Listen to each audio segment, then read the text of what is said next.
Good evening. Welcome to episode 88 of the Blunt Talk Sports Podcast. Happy Halloween, guys. As always, I thank you for watching and listening. I very happy to bring this episode to you. This episode is my NBA edition. Now, I know I didn't do an inaugural NBA episode. I had some people jumping down my neck like, hey, what the fuck's going on with this NBA episode? I got y'all. I like to give things, time to kind of like build together, give a couple games. It's kind of weak to try to do, a podcast or episode off two games. Not really much to build off of. You kind of need a couple games in before you really start reporting on things. So I thank you guys for being as patient as you possibly can. But I know that you guys have definitely responded to a lot of the NBA content. And I definitely want to make sure I deliver that to you. This episode is going to be dedicated to a poll that I've done. Definitely talk about that Celtics-Pacers game from last night. Talk about the Lakers blowout, so getting blown out by the Atlanta Hawks. How anemic the Sixers offense looks without Joel Embiid. And few minor odds and things that we definitely want to touch on so far at the start of this fresh, hot, and exciting NBA season. Getting right into it, I definitely wanted to touch on the poll that was definitely well received. Thank you guys for all your responses and even the comments that was out there. I appreciate all the love. Ultimately, the poll was asking, who has had the hottest start in the NBA this season? And I know I took some heat from some of you guys in the comments and some of you people that hit me and text me and let me know why didn't I have the Cavs on the list. To be clear, in fairness, the way YouTube had the list and the graph set up, I couldn't add the Cavs to the list, so I had to kind of make it, a little bit not argumentative, but a little controversial. Give you something to really think about and look at. So, nonetheless. Like I said, thank you guys for responding to the poll and definitely getting to it. But going over the numbers, it was very startling to see. I think you guys' opinion differs from mine, and we'll hop into that. Leading off the poll was the Lakers at 69%. The Thunder came in second and at 21%. The Mavericks came in third at 5%. And like I said, I had honorary mention was the Cleveland Cavaliers. Completely understood. I'm not upset about most of those responses. I kind of understood why people had that. People were kind of shocked to see J.J. Redick respond and coach well and see the Lakers team respond well, especially after firing Darvin Ham, J.J. Redick having no experience. I get all that. The Thunder, everybody's like, oh, the Thunder responded well. Everybody's kind of like, look how they played coming off that game, coming off that playoff series against the Mavericks, where they kind of flamed out, and I get all of that. They're responding well. They played well against San Antonio the other night. Holding Wembanyama, his lowest career points total, 6 points. Now, granted, he's only been in the league 1 year, but again, to hold that big man to 6 points is remarkable. Again, completely get that. I even get the Mavericks. We're Mavericks coming off a finals loss. It seems like they're even more hungry. They're even more tenacious. They want it even more. And I even get people even saying the Cleveland Cavaliers, where it's like, damn, no love for the Cavs. Like, the Cavs is literally got the best record in the Eastern Conference. Like, they're literally playing better than, the teams that, were higher than them in playoff rankings last year. I get all of that. I get all of that completely. I definitely understand what you're saying. Now, here's where I kind of bring some reality into the situation. The numbers are actually quite startling when it talks about who the best teams are. I'll bring some of that into perspective and some stats. I'll show you some stuff here. But ultimately, I feel like the hottest team, you got to give it to the Lakers. I mean, I know they just lost 2 straight. At the time of this recording, like I said, they've lost 2 straight. They're 3-2 currently at the moment. But you got to admit, they've had a lot of turnover. A lot of coaching change, a lot of things going on. And that roster has truly responded to J.J. Redick's coaching, his philosophy, his style. Now, granted, we still have to wait and see how things play out. It's only been 5 games. It hasn't been like it's been 50. But so far, so good. So I could definitely agree with that. The Cavaliers. Here's why I don't say the Cavaliers. It's not that they don't have a new coach. They do have a new coach. Donovan Mitchell got paid. They got some of the guys off the roster that wasn't really gelling with him. Play-wise, not necessarily camaraderie-wise, Darius Garland, i.e., for lack of a better mention. But here's the thing, though, and I mean this wholeheartedly. Does anyone expect the Cavaliers to win the Eastern Conference? Does anyone expect the Cavaliers? Let's just hypothetically shoot the shit and say the Cavaliers end up with the first or second best record in the Eastern Conference. Who the fuck is picking them over the Celtics? Nobody in their right mind is picking them over the Celtics. Not now, not mid-season. Now, granted, things could change. Injuries, bad play, whatever. But I highly doubt it. So, yeah, hot start is the question. And, yeah, they did get out to a hot start. But how legitimate is that hot start? And why do I say things like that? Like I said, you'll see the stats here for the Cavaliers on the season. And, hopping into the brass tacks of it, hopping into the numbers, when you realize, okay, yeah, they're second in points per game, but 29th in rebounding. I mean, you got Jared Allen and you're 29th in rebounding. You got Evan Mobley and you're 29th in rebounding. Okay, you're 5th in assists, you're 4th in offensive rebounding per game. That's an effort thing. And we all know how it works in the NBA. You're gonna play better teams on a weird. You're gonna play a lesser team or a better team on a weird night, and you're gonna get caught. Which leads me into the next subject. Look at the Celtics.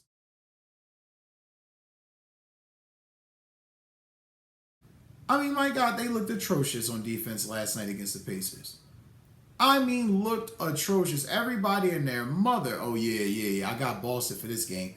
Jaylen Brown looked lazy as hell on defense. Jason Tatum looked uninterested at times. I mean, it looked like Derek White was playing. It looked like what's the brother's name? Because I don't want to butcher his name. African brother, number 88. Qs Nimta. He looked like he was playing and showed up. I mean, it looked like it was just lack of effort. Like, we're going through the shit. We're champions. We already know what we gotta do. Just go through the shit, get through it. Which may be true. And again, I get it. But you're first in points per game, which you gotta give the Celtics a shitload of props for.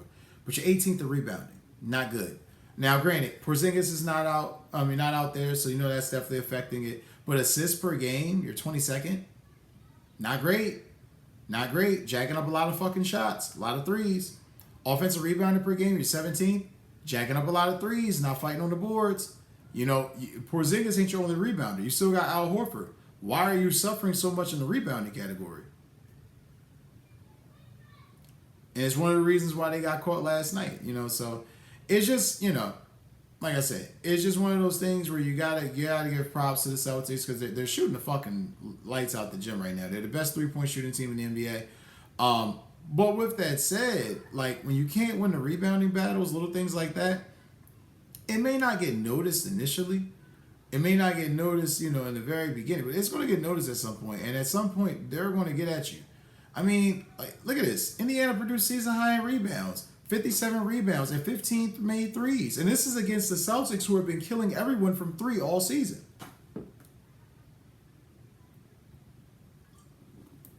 Makes you wonder. I've had some Celtics fans reach out to me, some Boston fans reach out to me and tell me, it's just hate because, the Celtics can shoot a lot of threes. Make no mistake, the Celtics are a great team. They play sound defense. They play together. They shoot well, but they're a streaky three-point shooting team. They're not always good shooting threes. Sometimes they put up a lot of threes and don't make but 10 to 15 of them at best. And then they're losing. It's like, Missoula's like, fuck it. That's the game we play. We're shooting threes. It is what it is. So, but again, shout out to the Pacers winning 135-132 last night. But Celtics definitely got to play better defensively.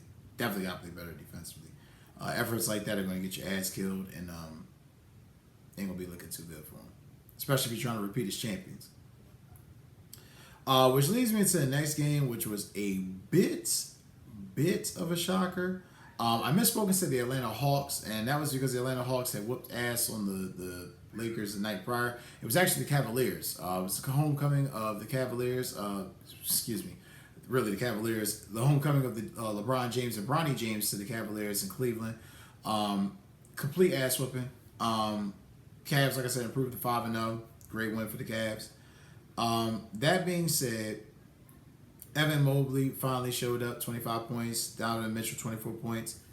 Shout out to them both. This is the first time they've been 5-0 since LeBron was there, 2016, 2017. And it's only the third time in franchise history, so that's why all of this is again, news. Bronny got in the game, got his first points, got his first buckets, so that was all talked about. And I'm gonna be honest with you, as far as I'm covering on that, not really going no further into that. Until Bronny really shows, he's really developed, I'm not gonna really be expecting much out of him game wise. Um, Again, Jared Allen, 20 points, 17 rebounds, definitely was needed. LeBron at 26, AD at 22 and 13. But, you know, you fall about 23 in the first half. It's just, you kind of just quit. You got an older team. You kind of know we don't really need this game. So that's kind of like how they played it. But starting slow definitely was just not a good start. It's not a good start for the Lakers. They didn't get it together. You can clearly see JJ Redick is still figuring out this team and what works best and what doesn't. So they're going to have games like this. But definitely a shitty loss. Definitely a shitty loss to the Cavaliers. They'll play better, but bad loss. Definitely a bad loss. Maybe it was the homecoming, I assume. Another game that was definitely not surprising as far as the outcome, but definitely surprising as far as effort. 76ers and Pistons. Pistons won 105-95. But it was the first win for the Pistons, which was even crazier. I mean, it didn't take them as long to win as it did last year, which was the worst start in NBA history. But it's hilarious to me watching this Sixers team try to play without Joel Embiid. They don't look together. They don't look functional. They lose. They kind of get blown out at certain points in the game. Sometimes it's early. Sometimes it's way late. In the second half, they had trailed at one point by 21 points. Paul George being out and B both being out is definitely hurting this roster. I mean, Maxey, is killing it. He's one of the top scorers in the league. He's got 32 points, and he was on 12 of 25 shooting, so shout out to Tyrese Maxey.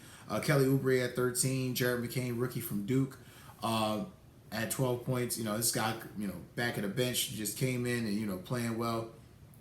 But I want to give a shout out to the Pistons who, again, fought. Because I watched bits of this game. They fought. And the Sixers just didn't rebound as efficiently and effectively as they needed to. And the Pistons wanted it. You just clearly saw the Pistons were a team that definitely wanted it more. So shout out to the Detroit Pistons there for not folding and definitely showing fight and cause and poise, in those situations. And if you're the Sixers, I mean, it's real simple. You need Paul George or Embiid back sooner, one of them sooner rather than later. These are your two or your three biggest, contract makers, money makers contract-wise, and they're already out. You're already low managing them for the stretch run, but hell, you lose a lot of games, you may not be making it in the stretch run. Anyway, Philly doesn't play again until Saturday night when they play Memphis, and the Pistons will play again on Friday night against New York, against the Knicks. Ultimately, I definitely disagree with a lot of people as far as the whole Cavs thing. I think that's a little bit of fool's gold. I think they're definitely just showing and proving because nobody's really catching them. But keep an eye on the Thunder and the Mavs. I think the Thunder and the Mavs in the Western Conference are like the most solid teams right now. Definitely the teams that are going to catch the people off guard and definitely shock. Looking for quick and unlimited access to the Blunt Talk Sports Podcast? We'll look no further than on Apple Podcasts. Listen to the Blunt Talk Sports Podcast on Apple Podcasts. QR code is available for quick access to the channel.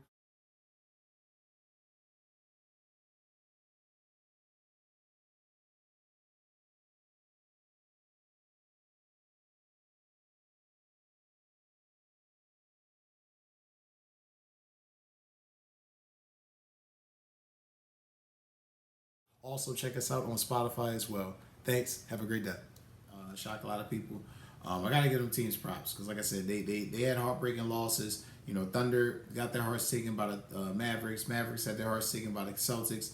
And how you respond in the face of adversity and in the face of defeat, is an amazing thing. And to me personally, I think those are the two hottest teams coming out. Like I said, shout out to the Lakers because I think JJ Redick has definitely shown and prove that he can coach up to this point, but still finding that team out. Like I said, regarding the poll, I can definitely understand why people said the Lakers, but to me, Mavs and Thunder, definitely the two hottest teams coming out. But that's going to do it for this Halloween edition. Definitely check out the games tonight. Looking at it right now, it looks like the NBA games on the Halloween docket. There's definitely a couple games tonight, so I want to make sure I'm reporting this to you accurately. Tonight we got Bucks Grizzlies, which is about to start shortly at 8 o'clock. We got Rockets Mavs at 8:30, and then we got Spurs Jazz at 9:30. And also late night game 10:30, Spurs Suns and Clippers. So definitely a nice little Halloween docket of basketball games to watch if you ain't into the scary movies. Definitely catch the games. But that's going to wrap it up for this episode, guys. I thank you as always for watching. Again, like, share, and subscribe. Check the show out, Apple Podcasts, Spotify, and Substack. I love you guys as always for watching. I'm going to continue to keep plugging away with these episodes. Continue to keep watching, liking, sharing, subscribing. I love you. Take care and enjoy your Halloween, guys, and stay safe.